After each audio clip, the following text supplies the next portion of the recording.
Bonjour, je suis Gorette Neves du collectif Chat Stérilisation. Actuellement, le collectif Chat compte 605 associations et refuges qui ensemble essayons de changer cet état de fait. Donc, je vais vous parler de la situation, qu'est-ce qu'on constate, on peut constater actuellement.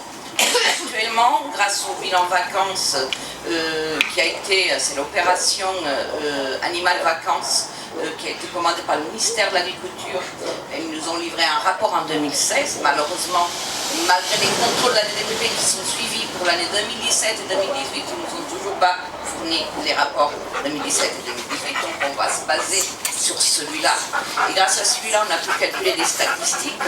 Et c'est assez défiant, hein, puisque selon les calculs, ce serait plus de 200 000 chats qui auraient été abandonnés en 2007 et plus de 90 000 euthanasies de chats. Donc, mais si on regarde encore de plus près, et qu'on va par exemple à l'île La Réunion. Pourquoi l'île La Réunion? Parce que les animaux dans une île, c'est parfait pour pouvoir juger de la performance de la politique de l'État actuellement mise en œuvre par les fourrières privées. Les animaux ne peuvent pas sortir de l'île à la nage. Donc on a un exemple très bon avec l'île La Réunion où la DAF nous fournit des rapports annuellement. Et donc on a pu constater que depuis 2010, 79% des animaux qui rentrent en fourrière à l'île La Réunion, ils sont euthanasiés, soit 8 animaux sur 10. C'est énorme. Donc, parallèlement, on sait, grâce à l'étude des marchés publics, que pour les 5 fourrières de l'île, ça coûte environ 5 millions par an. Donc, si on fait une calcul par rapport au nombre d'animaux qui sont rentrés, ça fait en moyenne 300 € par animal. Pour une politique de l'État, que depuis 10 ans, inefficace. Puisque la population ne diminue pas. Et là, on a un cas concret d'une île. Encore une fois, les animaux, c'est plus difficile à juger en métropole, mais dans une île, c'est parfait. Donc, on sait que ça ne fonctionne pas. Donc, et on sait, d'un autre côté, que quand on stérilise au minima 70% de la population, on la stabilise et on la diminue considérablement. Et en plus, actuellement, stériliser, tatouer chez un chat en moyenne, si on a un salarié, ça coûte 150 €, donc moitié moins cher. Quand ça passe par des associations avec des bons, ça coûte 62 €. Donc voilà, c'est un peu autant de constater qu'on continue de favoriser une politique d'État qui ne fonctionne pas, qui coûte extrêmement cher. Vous vous rendez compte, 5 millions, 5 fourrières.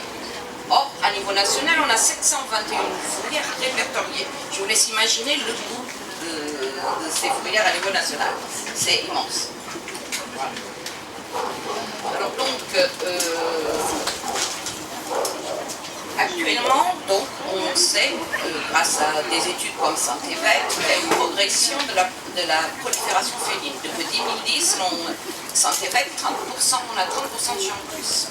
Donc, selon les études de FACO, on serait passé en 6 ans de 9 millions de chats à 13 500 000 chats. Donc, les associations, elles sont toutes s'accordent pour dire qu'il y a une augmentation de la prolifération. Et pourtant, il y a eu d'énormes efforts qui ont été faits par les grandes structures d'envergure comme 30 millions d'amis, la Confédération. Par exemple, la Confédération ici présente, pour l'année 2018, 30 000 chats libres ont été stérilisés, tatoués et relâchés sur le terrain. La Fondation Brigitte Bardot, elle déclare qu'elle a fait environ 11 000. 10 000 pour 30 millions d'amis, 3 000 chats pour l'SPA. Et les centaines et centaines de refuges comme le nôtre, par exemple la SPA fait en moyenne en chats libres, donc qui ne sont pas adoptés, qui sont relâchés sur le terrain, une centaine. Il y a des milliers d'associations. Donc plus les bénévoles et les particuliers qui souvent payent de leur poche pour le chat sauvage qui vient squatter leur jardin. Et donc malgré cela, on n'arrive pas à contenir la surpopulation. À l'heure actuelle, pendant qu'on stérilise un chat, il y en a 10 qui naissent.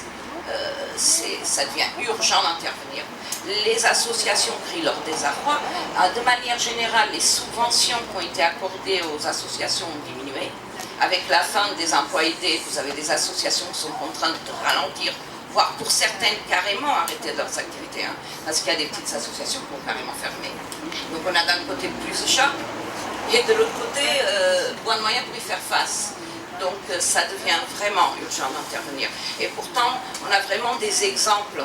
Il y a plein de communes, pays, États qui ont franchi le pas, nous ouvrons la voie pour la stérilisation obligatoire.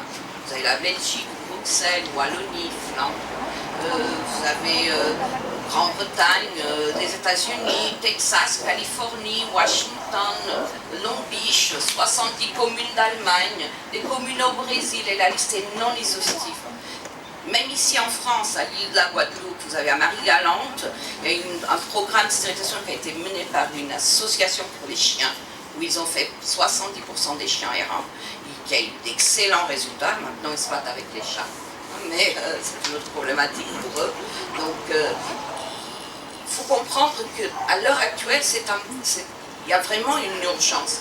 Et non seulement parce qu'il y a une urgence sanitaire. Regardez à l'île de la Réunion, je m'attarde encore sur cette question. Vous avez des plages qui sont contaminées par des vers transmissibles à l'homme. On sait qu'on peut y introduire la rage très facilement. Vous avez des bateaux qui arrivent de Madagascar et Sri Lanka, on l'arrache chez lui encore. Alors vous imaginez, s'il y a quelque chose qui passe avec le nombre d'animaux errants à l'île de la Réunion, ce serait une catastrophe. Ici, en métropole, on sait qu'on reçoit actuellement, issus du trafic, plein d'animaux qui viennent en provenance de l'Europe de l'Est. Pour la rage, c'est vite encore, c'est pareil. Donc, l'Europe de l'Est et au sud d'Europe, c'est bien. Donc, si on risque une catastrophe sanitaire, le risque est non négligeable. Parallèlement, on sait que les chats ils ont une prolifération discrète, mais bien plus rapide que les chiens. On considère qu'actuellement, ils sont responsables de la disparition de 63 espèces de petits mammifères, reptiles ou oiseaux. Donc, par exemple, à La Réunion, ils menacent le pétrel de Barreau. Ça, c'est pour citer ce qui se passe en France. Les scientifiques australiens dénombrent pas moins de 20 espèces qui seraient éteintes à cause du chat. Actuellement, ils sont arrivés à des extrêmes de faire construire des barrières électrifiées entre les chats, 44 km. C'est un budget incroyable. Ils doivent exterminer 20 millions de chats jusqu'à 2020.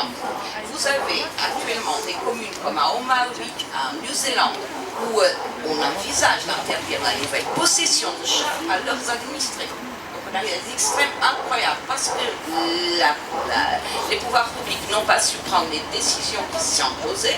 Attends. Donc il ne faudrait pas que la France attende d'arriver à des extrêmes comme ça pour agir. Moi, quand je vois qu'on oublie souvent de parler de ce qui se passe aux îles, pourtant françaises, mais actuellement en France, vous avez des personnes qui sont contraintes de tuer des chiens, tellement on a des chiens, ils sont contraintes de les tuer eux-mêmes pour protéger leurs animaux. Donc, les chats sont discrets, la population elle est beaucoup plus prolifère, mais vous imaginez qu'est-ce que ça peut avoir comme impact dans une île sur des espèces mammifères, reptiles et oiseaux.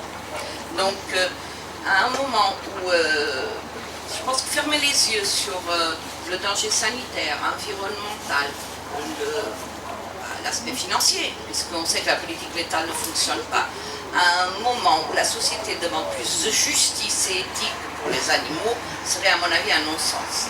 J'espère que vous serez d'accord avec moi.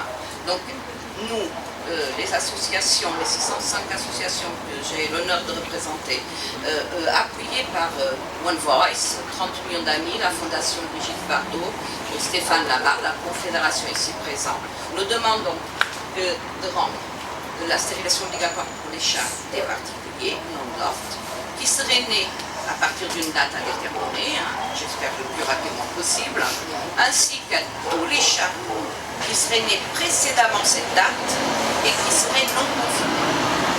Voilà ce que je vous demande. On conseille bien sûr d'appuyer ces mesures pour, en aidant les associations et refugiés à se professionnaliser.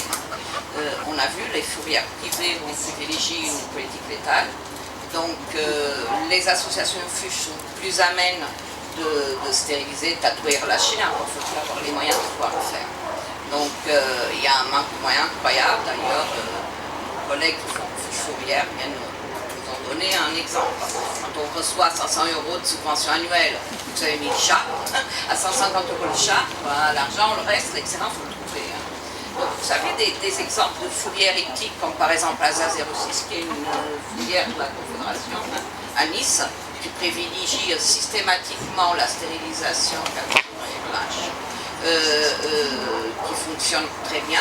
Mais encore une fois, il faut l'appui des communes, il faut convaincre les maires d'une meilleure distribution de l'argent public.